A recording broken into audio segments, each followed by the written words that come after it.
Auditor general of Pakistan का खैबर पख्तूनख्वा के महकमा सेहत में बेज़ाब्तियों, गैर शफाफियत और मुनज़्ज़म इंतज़ाम की कमी का इंकशाफ सामने आया है। ऑडिटर जनरल ने 2017 से साल 2022 के परफॉर्मेंस ऑडिट में कई एतराज़ात, बेकायदगियाँ और निज़ाम की कमज़ोरी की तरफ इशारा किया है। आज के प्रोग्राम में हम इस ऑडिट रिपोर्ट पर तनकीदी, मालूमाती और अवामी मुफाद पर मबनी सवालात करेंगे ताकि हक़ाइक़ को सामने लेके आया जा सके। नाज़रीन, हमें ज्वाइन किया है नुमाइंदा इस्लामाबाद रियाजुल हक ने। रियाज, सबसे पहले तो मुझे ये बताएं कि ऑडिटर जनरल की रिपोर्ट के इंकशाफात किस हद तक मुस्तनद और दुरुस्त हैं? जी बहुत शुक्रिया। देखें, ऑडिटर जनरल ऑफ पाकिस्तान की कई रिपोर्ट्स होती हैं। एक, क्योंकि ऑडिटर जनरल ऑफ पाकिस्तान नाम से पता चलता है कि उसने ऑडिट करना होता है। ऑडिट का मतलब आप समझें एक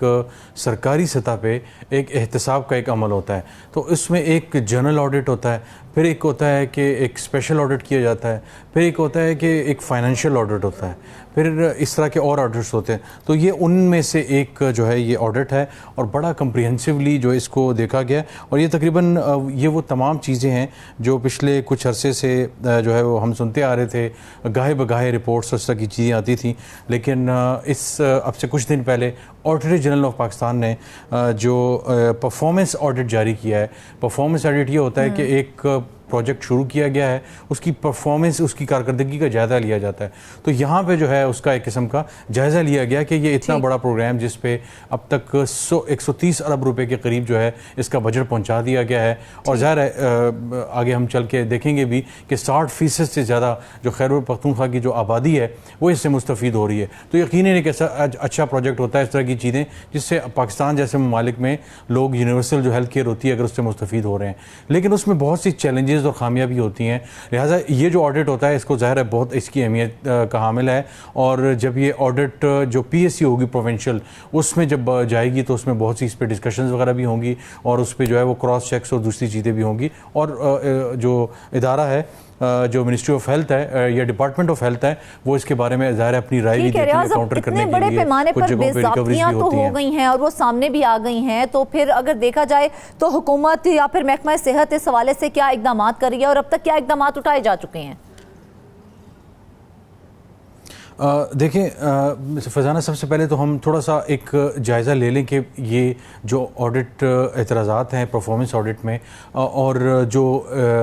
गलत काम हुए हैं जिनकी तरफ इशारा किया गया है, क्योंकि ज़ाहिर बहुत ज़्यादा अहम है। फिर उसके बाद हम फौरी तौर पे आएंगे कि उसके अजाले के लिए उन्होंने क्या किया है या वो क्या कर रहे हैं और उनको क्या सजेस्ट किया गया है। तो सबसे पहले अगर हम बात करें तो ये 2017 से लेकर 2022 का जो है ये परफॉर्मेंस ऑडिट है और 2023 तक के दिसंबर तक ये तैयार हुआ और 24 में भी फाइनलाइजेशन के उससे अमल में था और अब हमारे सामने बाकायदा तौर पे चंद दिन पहले इसको रिलीज़ कर दिया गया है। और इन्होंने कई खामियों की तरफ इशारा किया है। एक जो बड़ी खामी है उनके मुताबिक ये है कि 19 ज़िलों में इनके ये एक जो डेटा मैनेजमेंट सिस्टम है वो मौजूद ही नहीं है। अभी एक बहुत बड़ी जो किस्म की जिसे कहते हैं कि एक फ्लॉ है इसके अंदर कि 19 ज़िलों में मैनुअली चीज़ों को देखा जाता है, उसका एक जैसा डेटा बेस बनाकर चीज़ों को फॉलो किया जाता है, उस तरह जो है इस तरह का कोई मैनेजमेंट सिस्टम मौजूद नहीं है। और डेटा जो मैनेजमेंट सिस्टम है उसका नुकसान ये हो रहा है कि जो सेहत सहूलत प्रोग्राम है ये उसके अंडर जो सेहत प्रोग्राम है जो सेहत कार्ड है उसको देखा जा रहा है। तो उनके ऑडिट परफॉर्मेंस ऑडिट में ये कहा गया है कि सेहत सहूलत प्रोग्राम है डेटा मैनेजमेंट ना होने की वजह से मुकम्मल तौर पे लोग इससे मुस्तफ़ीद नहीं हो पा रहे, बल्कि चूज़ एंड पिक हो रहा है कि जहाँ पे जिसका जोर है वो वहाँ जा रहा है, उन इलाकों में जा रहा है, अपना इलाज करवा रहा है और एक प्रॉपर प्रोसीजर नहीं है जिसमें ट्रांसपेरेंसी पे भी सवालात उठते हैं। और इसके साथ साथ ओवरऑल इसकी जो फाइनेंशियल जो रिलीजेस हैं, फाइनेंशियल मैनेजमेंट है वो बहुत ज़्यादा कंट्रोवर्शियल हो जाती है। आपने कहा कि 2017 से लेकर 2022 के दरमियान जो पीरियड है उसकी ये ऑडिट रिपोर्ट है, तो इतना अरसा मुसलसल खामोशी क्यों दिखाई गई? उस वक्त किस पे कोई सवाल, कोई उंगली क्यों नहीं उठाई गई? देखें, ऑन एंड ऑफ तो जो मुख्तलिफ इदारे हैं, इवन जो डिपार्टमेंट ऑफ हेल्थ है खैबर पख्तूनख्वा का, वो इस तरह की चीज़ें उनकी तरफ से आती रहती थी, बल्कि मीडिया भी जो है वो इसको कवर करता रहा है कि बहुत सी जगहों में मिस यूज़ किया गया है। मिसाल के तौर पर यहाँ पे लिखा गया है कि तकरीबन 55 ऐसे अस्पताल थे कि जो सस्पेंड किए गए थे, और उनको फिर भी जो है वो वहाँ पे इलाज जारी था, वहाँ पे पेमेंट्स वगैरह हो रही थी। तो उन्होंने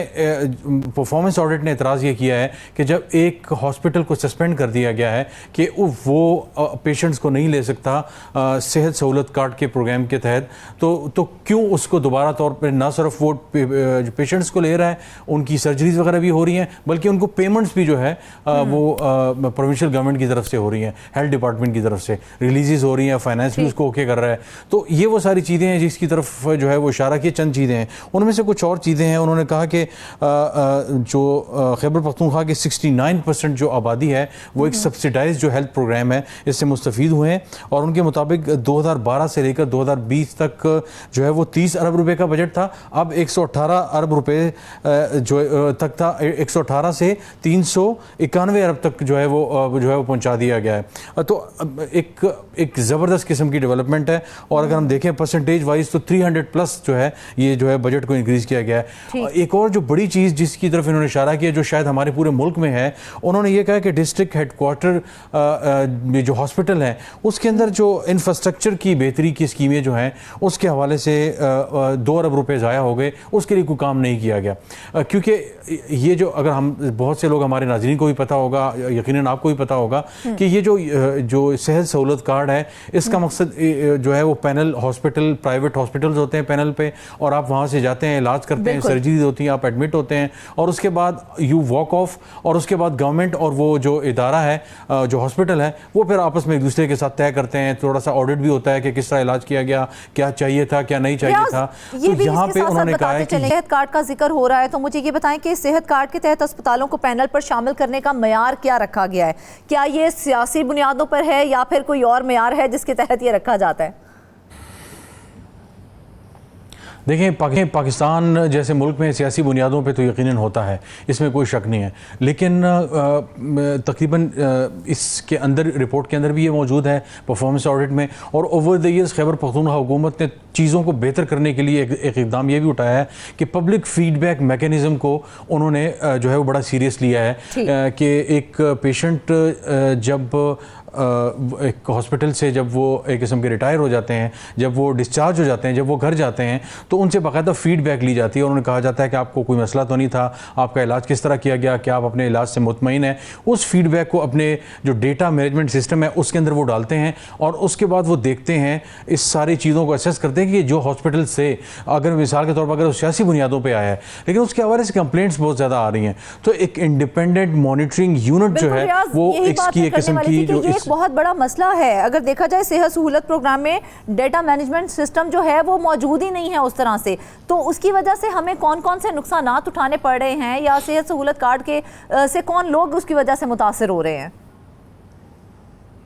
देखें, जो लोग मुतासर हो रहे हैं वो ये हो रहा है कि मिसाल के तौर पर पाकिस्तान में ज़ाहिर है हमारा health care system in general देखा जाए तो पब्लिक सेक्टर में ज़ाहिर है उस तरह का जो है वो उस पर वर्कलोड बहुत ज़्यादा है, फ्रेजाइल है, और शायद जो हेल्थ केयर की जो क्वालिटीज़ हैं वो बहुत ज़्यादा स्टेट ऑफ द आर्ट या हाई टेक नहीं है, तो लोग प्राइवेट सेक्टर को तरजीह देते हैं। अब प्राइवेट सेक्टर में बहुत ज़्यादा बदकिस्मती से, जिसे कहते हैं कि दुकानें नुमा जो है वो हॉस्पिटल्स और क्लिनिक्स खुल चुके हैं। तो इस तरह के कार्ड के आने से शुरू में जो है वो नुकसान है ये हुआ कि बहुत ज़्यादा ऐसे हॉस्पिटल्स ने एक्सप्लॉइट किया मरीज़ों को, जहाँ पे सर्जरीज की ज़रूरत नहीं थी वहाँ सर्जरीज भी हुई, लेकिन उसके साथ साथ जो है खैबर पख्तूनख्वा चूँकि मीडिया में भी हाईलाइट होता रहा, तो ख़ास तौर से जो है इन चीज़ों को दोबारा से री एनर्जाइज किया गया, रिवाइटलाइज किया गया, और रैशनल को देखा गया कि क्या एक हॉस्पिटल जब इतनी ज़्यादा सर्जरीज कर रहा है, क्या इसकी ज़रूरत थी। तो डॉक्टर्स की रिकमेंडेशंस, पैनल की रिकमेंडेशंस, उनको देखा जाता है और उसके मुताबिक फिर फैसला किया जाता है कि ये जो हॉस्पिटल है इन सर्जरीज को गलत कर रहा है, लिहाजा इस हॉस्पिटल को अपने पैनल से ऑफ कर दिया जाए।